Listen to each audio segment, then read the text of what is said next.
Hello बच्चों, कैसे हो सब। उम्मीद करता हूँ आप अच्छे होंगे।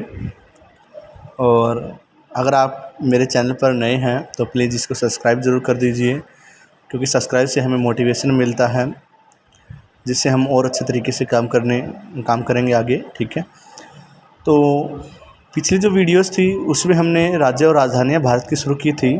आज हम इससे केंद्र शासित प्रदेश करेंगे।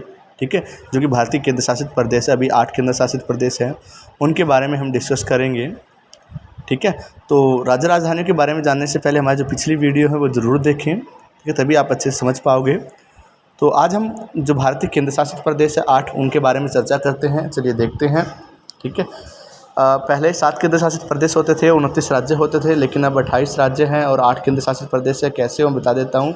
जो जम्मू कश्मीर आपका राज्य हुआ करता था पहले, अब इसको 2 केंद्र शासित प्रदेशों में विभक्त कर दिया है, बांट दिया है। ठीक है, इससे 2 केंद्र शासित प्रदेश बना दिए गए हैं। ठीक है, एक आपका जम्मू कश्मीर बन गया है, दूसरा लद्दाख केंद्र शासित प्रदेश बना दिया गया है। यानी अब ये राज्य नहीं रहा। तो राज्य पहले 29 से तो कितने हो गए, अब 28 राज्य हो गए आपके।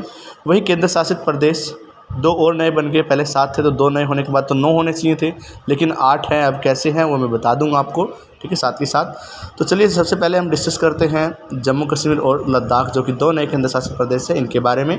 ठीक है, ये 31 अक्टूबर 2019 को नए केंद्र शासित प्रदेश बनाए गए हैं। ठीक है, 31 अक्टूबर 2019 से। ठीक है, 5 अगस्त को ये प्रस्ताव लाया गया था, घोषणा की गई थी कि भाई इनको केंद्र शासित प्रदेश बनाए जाएंगे। और प्रभावी कब से हुए ये, 31 अक्टूबर 2019 से। ठीक है, तो सबसे पहला केंद्र शासित प्रदेश है हमारा जम्मू कश्मीर, जिसकी राजधानी 2 है। एक तो जम्मू है, दूसरी श्रीनगर। ठीक है, जम्मू कश्मीर की राजधानी क्या है, हमारे जो केंद्र शासित प्रदेश इसकी 2 राजधानियां हैं। ठीक है, एक श्रीनगर है और दूसरी जम्मू। अब कहोगे 2 कैसे हो सकती है। देखिए, सर्दियों में जो राजधानी होती है वो इसकी जम्मू होती है और गर्मियों में श्रीनगर हो जाती है। ठीक है, तो 2 राजधानियां हैं।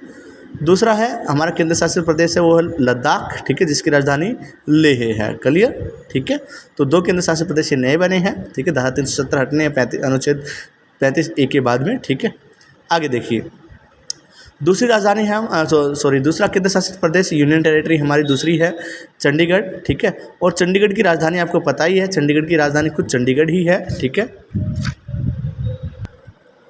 तीसरा जो केंद्र शासित प्रदेश यानी यूनियन टेरिटरी हमारी वो है दिल्ली। ठीक है, जिसकी राजधानी है नई दिल्ली। ठीक है, जो कि भारत की भी राजधानी है। ठीक है, इसके बाद बात करते हैं इधर गुजरात के अंदर। दिख रहा होगा आपको, गुजरात में बिल्कुल नीचे की तरफ, ये अलग से मैप में बना भी हुआ है, महाराष्ट्र से ऊपर और गुजरात के अंदर। ठीक है, दमन और दीव तथा दादर और नगर हवेली। पहले ये 2 अलग अलग केंद्र शासित प्रदेश हुआ करते थे, दमन दीव और दादर और नगर हवेली। ये दोनों अलग अलग होते थे, दमन दीव एक था और दादर और नगर हवेली दूसरा था। ठीक है, लेकिन अब इनको मिलाकर के एक यूनियन टेरिटरी कर दिया गया, इसलिए 9 केंद्र शासित प्रदेशों के बजाय अब कितने हैं, 8 केंद्र शासित प्रदेश। समझ में आ गया होगा। ठीक है, तो दमन और दीव तथा दादर नगर हवेली को मिलाकर क्या कर दिया गया, एक कर दिया गया। अब इसको क्या बोलते हैं, दमन और दीव और दादर नगर हवेली। ठीक है, दमन दीव की जो राजधानी है वो दमन थी। ठीक है, और दादर और नगर हवेली की थी वो सिलवासा थी। अब इन दोनों को मिलाकर के एक ही कर दिया गया, एक ही यूनियन टेरिटरी घोषित कर दिया है। ठीक है, अब आगे देखिए, नीचे दिख रहा है आपको। ठीक है, अब अरब सागर के अंदर, ठीक है, हिंद महासागर में अरब सागर के अंदर आपको दिख रहा होगा, भारत के दक्षिण पश्चिम में हम कह सकते हैं। ठीक है, ये है आपका लक्षद्वीप। ठीक है, जिसकी राजधानी क्या है, कवरत्ती है। लक्षद्वीप की राजधानी क्या है, कवरत्ती। समझ में आ गया होगा आपको।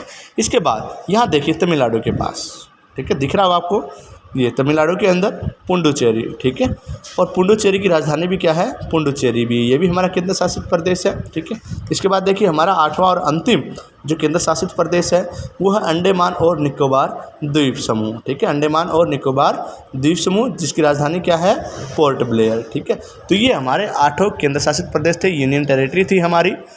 ठीक है, अब आपको एक जीके की दृष्टि से इम्पोर्टेंट फैक्ट बताता हूँ इनके लिए। ठीक है, यूनियन टेरिटरी किन्हें कहा जाता है या केंद्र शासित प्रदेश किन्हें कहा जाता है। ठीक है, ध्यान रखना, केंद्र शासित प्रदेशों की जो परिभाषा है, ठीक है, वो है वे छोटे इलाके जो अपने आकार के कारण पूर्ण राज्य नहीं बन पाए, उनको क्या कहते हैं, केंद्र शासित प्रदेश कहते हैं। वे छोटे इलाके जो अपने आकार के चलते राज्य नहीं बन पाए, उनको हम क्या कहते हैं, केंद्र शासित प्रदेश कहते हैं। ठीक है, यहाँ पर राज्यपाल का शासन होता है, यानी कि गवर्नर होता है यहाँ पर डायरेक्ट, ठीक है, गवर्नर शासन करता है। मुख्यमंत्री यहाँ पर नहीं होता है, एक दो को छोड़ करके, जैसे दिल्ली के अंदर मुख्यमंत्री भी है और केंद्र शासित प्रदेश भी है ये, ठीक है, ध्यान रखना, कुछ अपवाद को छोड़ करके। बाकी में क्या होता है, यहाँ पर राज्यपाल यानी गवर्नर नियुक्ति यहाँ पर किए जाते हैं। ये सीधे केंद्र शासित प्रदेशों के अंदर जो एडमिनिस्ट्रेशन होता है यानी प्रशासन जो होता है वो सीधे केंद्र सरकार के अधीन होता है। क्लियर, ठीक है। तो ये थे हमारे केंद्र शासित प्रदेश। कोई दिक्कत हो, कोई प्रॉब्लम हो तो बता सकते हो बच्चे। तो इस तरह से हमारे केंद्र शासित प्रदेश और राज्य राजधानियाँ सारी कवर हो गई थी। तो अगर आपको कोई प्रॉब्लम, कोई दिक्कत तो बता देना इसमें, ठीक है। और ये केंद्र शासित प्रदेश और राज्य राजधानियाँ हमारी कंप्लीट हो चुकी हैं, ठीक है। किसी बच्चे को कोई दिक्कत हो तो जो कमेंट्स में है वो आप डाल सकते हो, ठीक है। प्लीज़ इस चैनल को लाइक सब्सक्राइब करिए, अपने दोस्तों से भी कराइए, इसको शेयर करिए, ठीक है।